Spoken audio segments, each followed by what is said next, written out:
Bonjour à toutes et à tous, bienvenue dans l'école du futur, très contente de vous retrouver. Voici le programme de l'émission. On va commencer d'abord par notre influenceur du jour. Avec l'essor des plateformes numériques, impossible de passer à côté des vulgarisateurs sur Internet.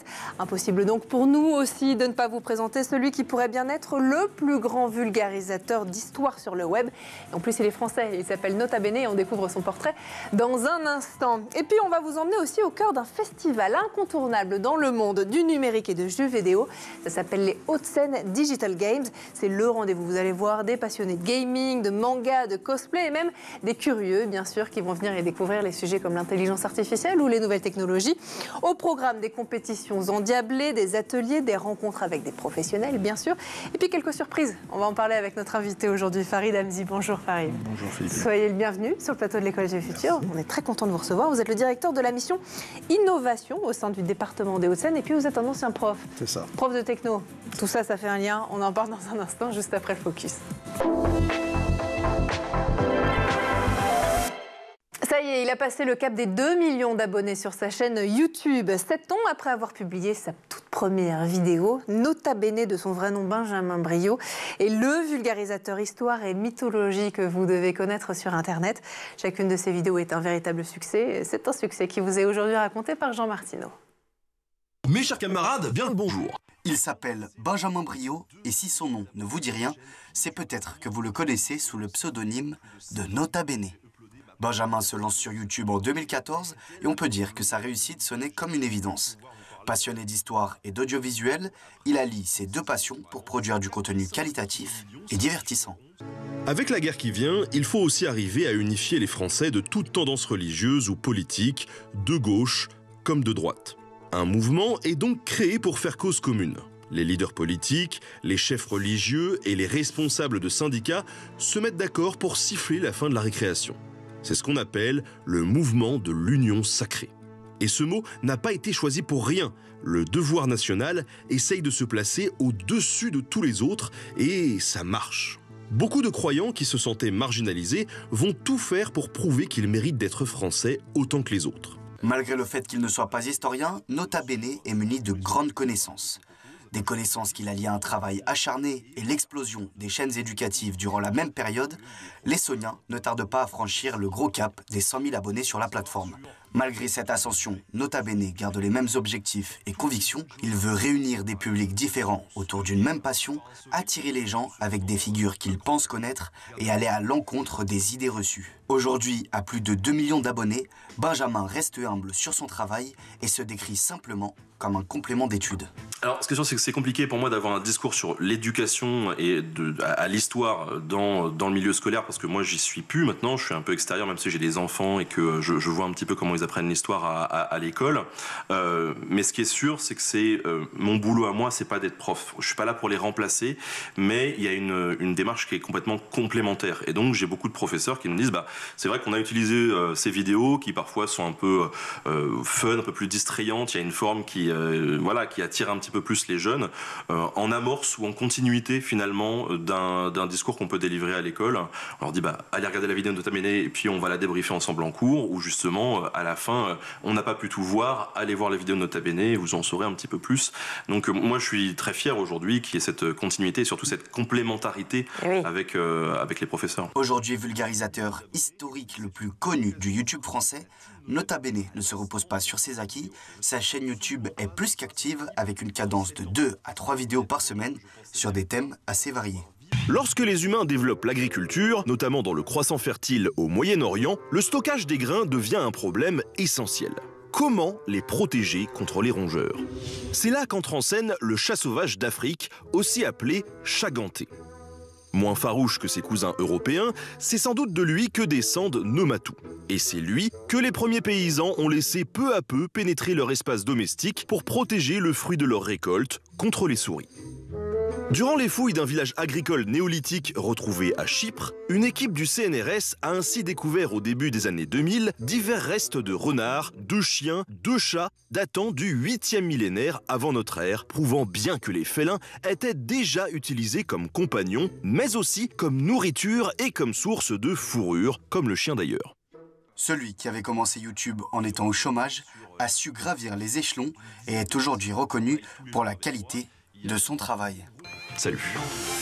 Et voilà pour ce portrait. On va parler d'autre chose maintenant, un peu différent. On va plonger dans l'ambiance survoltée des Hauts-de-Seine Digital Games avec au menu du e-sport, des drones, de la réalité virtuelle, de l'intelligence artificielle, des bornes resto et même des ateliers pour booster son CV avec l'intelligence artificielle. Vous allez voir tout ça, on en parle tout de suite dans la première partie du talk. Première partie du talk et on en parle avec notre invité Farid Hamzi. Je rappelle que vous êtes Farid, le directeur de la mission Innovation au sein du département des Hauts-de-Seine. Alors l'année dernière, c'est un événement, le Hauts-de-Seine Digital Games qui a cartonné. Cartonné. Combien vous avez fait? 17 000 visiteurs, je crois. 17 000 visiteurs, c'est ça, sur les 2 jours. Sur les 2 jours. Bon, et donc vous revenez cette année, du 4 au 5 avril prochain, à la scène musicale. C'est ça. Et là, 100 acteurs, 130 ateliers, des compétitions e-sport, c'est la grosse fête. C'est ça. Racontez-nous.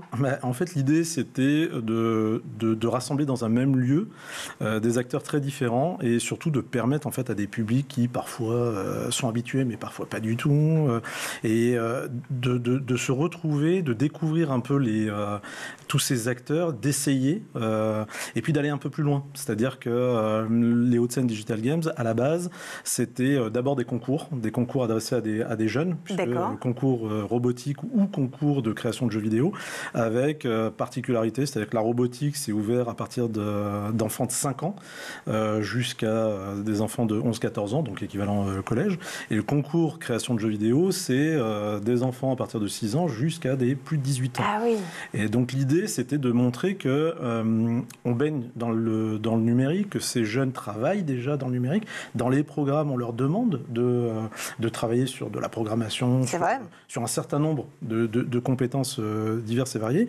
Et l'idée par rapport à cela, c'était à un moment donné de mettre en place ces actions, alors qui sont suivies tout au long de l'année, et puis d'avoir un événement de restitution. Et dans la construction de cet événement de restitution, on s'est dit pourquoi ne pas aller plus loin en faisant venir des écoles supérieures qui sont spécialisées un peu dans tous ces domaines, montrer que quand on parle de numérique, c'est pas simplement être programmateur ou programmeur et youtubeur, c'est pas simplement travailler sur de la robotique, donc exclusivement réservé à des garçons, parce que là aussi c'était l'idée de montrer que tout le monde peut travailler en fait sur ces sujets. Bien sûr.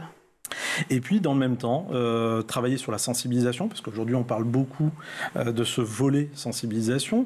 Et puis, on s'est dit, tiens, au fur et à mesure, qu'est-ce qu'on pourrait y mettre? Qu'est-ce qui est en lien? En fait, on s'est fait une sorte de petite carte mentale, au final, de ce qui pouvait être en lien avec ce festival, en lien avec ces concours.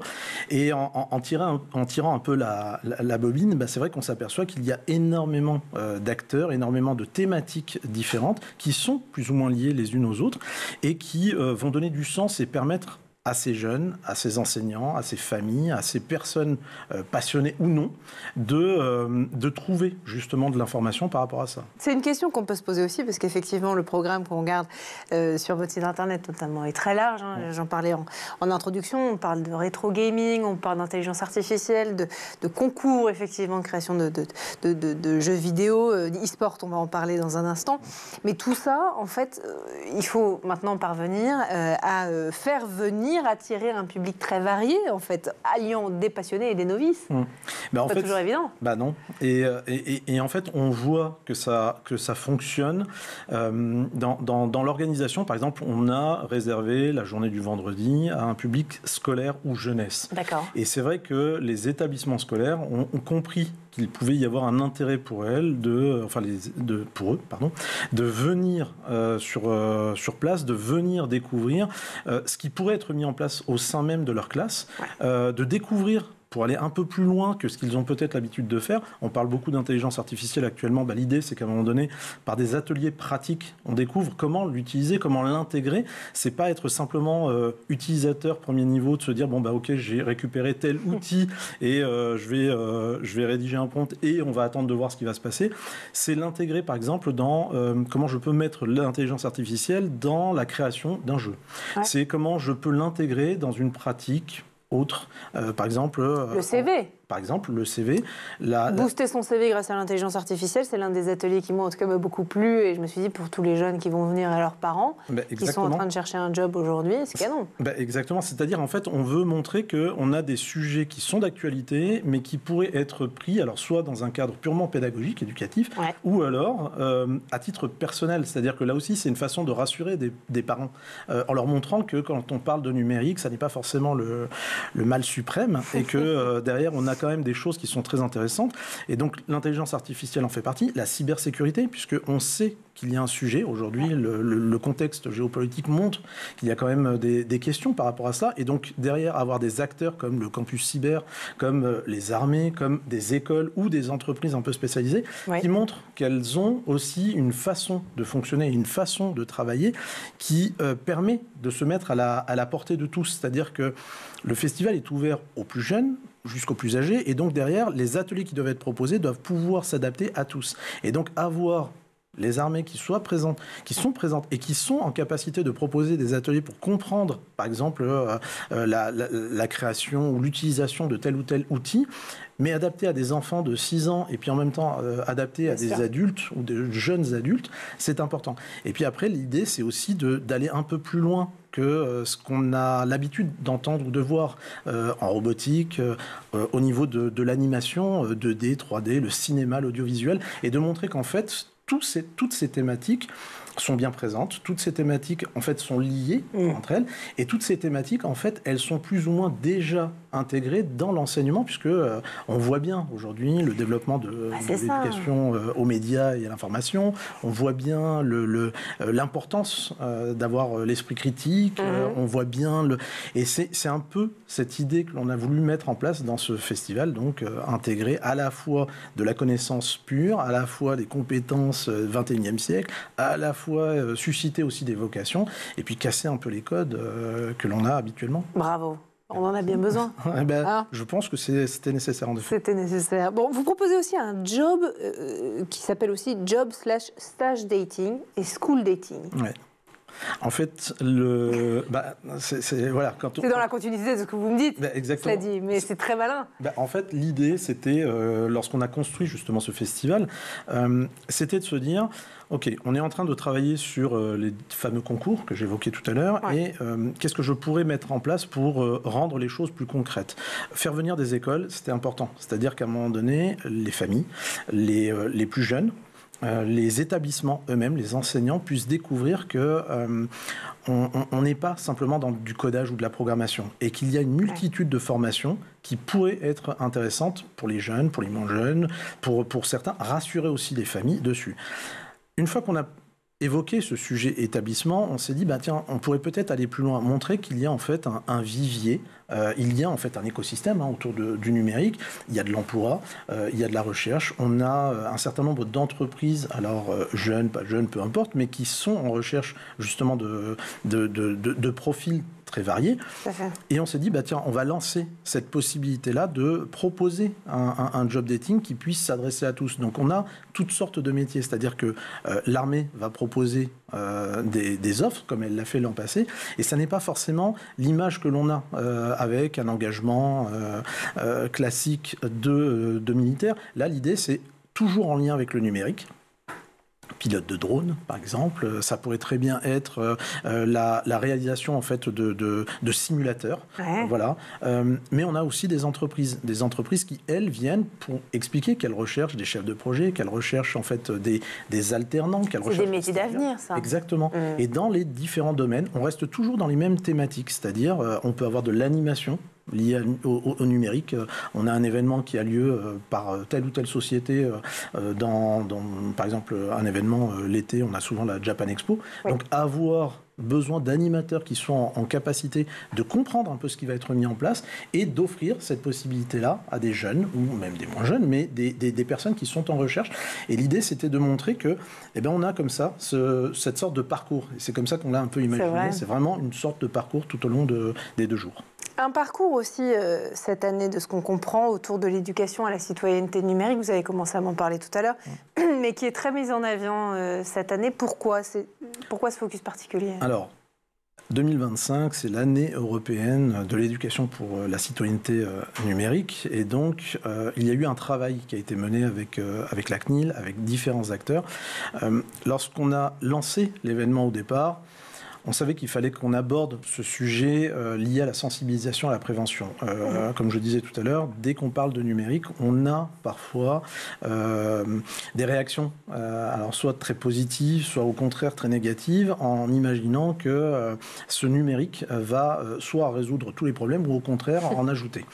Et l'idée, c'est d'avoir en fait des acteurs qui soient habitués, c'est-à-dire qu'on a souhaité nous s'entourer d'institutions, d'associations qui ont l'habitude de travailler autour de ce numérique et de montrer qu'il y a un travail à faire autour de cette citoyenneté, cette éducation à la citoyenneté numérique. Elle fait partie des fameuses compétences du XXIe siècle et il nous paraissait important d'avoir des acteurs comme la CNIL, comme le Campus Cyber, comme e-Enfance, parce que dès qu'on parle de numérique, on parle automatiquement de cyberharcèlement, on parle de sexisme, on parle d'égalité, filles, garçons, on parle et en fait de santé mentale. Et pour nous, c'était essayer d'avoir un peu tous ces acteurs qui ont l'habitude de travailler avec des jeunes, des moins jeunes, pour essayer de les rassurer. Il ne s'agit pas en fait d'avoir un discours moralisateur ou d'expliquer que c'est fabuleux ce qui est mis en place. Par contre, c'est de repositionner le numérique comme un outil et puis de rappeler les règles qui peuvent être prises par rapport à l'individu, c'est-à-dire quelle position... La responsabilité de chacun. Exactement. Ouais, des parents, des plus jeunes, de montrer que c'est pas l'outil qui va faire que ça sera bon ou pas bon, c'est l'utilisation qu'on va en faire. Et c'est ce que l'on va mettre autour dans ce contexte et de voir un peu comment on peut accompagner les parents, parce que là on s'aperçoit qu'il y a un gros travail. Ça, on va en parler aussi. Voilà. Mais également les enseignants, parce qu'aujourd'hui, on voit bien dans les établissements, l'enseignant va se retrouver en fait un peu avec toutes les casquettes possibles et être en capacité de parler de numérique, de parler de sexualité, de parler d'orientation. On leur en demande beaucoup. Hein. Exactement. Vous le savez, vous avez été prof. Exactement. Et donc par rapport à ça, on s'est dit que ça pouvait être intéressant de pouvoir apporter cette aide, d'avoir des acteurs qui sont en capacité aussi de pouvoir leur montrer les ressources qui existent et qui ne sont pas seuls. Et c'était ça un peu l'idée. Et puis derrière, c'était aussi de s'adresser aux plus jeunes. Alors toujours sur le même format, des ateliers participatifs, d'avoir des jeux. Parce qu'on reste persuadé que le meilleur moyen, c'est à un moment donné d'intégrer par le jeu, comme ce qui se fait d'ailleurs en maternelle ou autre. Et voilà. On apprend par le jeu. Je suis bien d'accord. Bon, écoutez, ça s'appelle les Hauts-de-Seine Digital Games. On va continuer à en parler dans un instant. D'abord, on fait un petit tour du côté de la planète tech. D'abord, donc, images et vidéos, c'est le meilleur d'Internet, c'est toujours le Zap, et c'est l'œil, bien sûr, de Jean Martineau. We head to Tokyo for the full process of the automated underground bike parking. You roll up your bike and line it up in the track. You then push the button which activates a robotic arm that grabs the bike and takes it down. It slides into one of the open parking spots. It then sits there safe from thieves, weather, and other elements until the rider returns and scans their card. As the card is attached to the chip, the robot knows which bike to retrieve. Within around 10 seconds, the bike is picked up by the robot and brought back through the garage door. And you can ride off with a bike that is still dry and has all its parts.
Pour candle.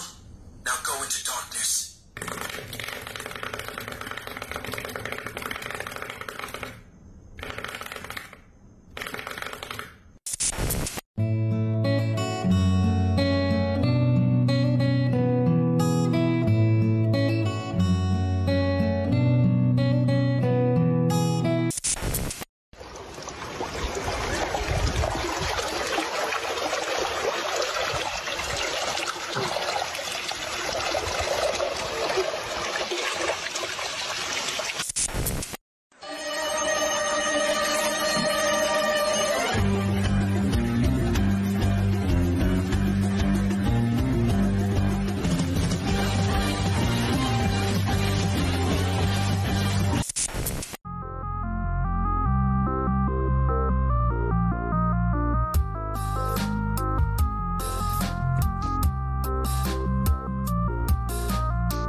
De retour toujours sur le plateau de l'École du Futur et en compagnie de notre invité aujourd'hui, Farid Hamzy. On va reprendre nos échanges, ça vous dit? Bon allez, on lance ensemble la deuxième partie du talk.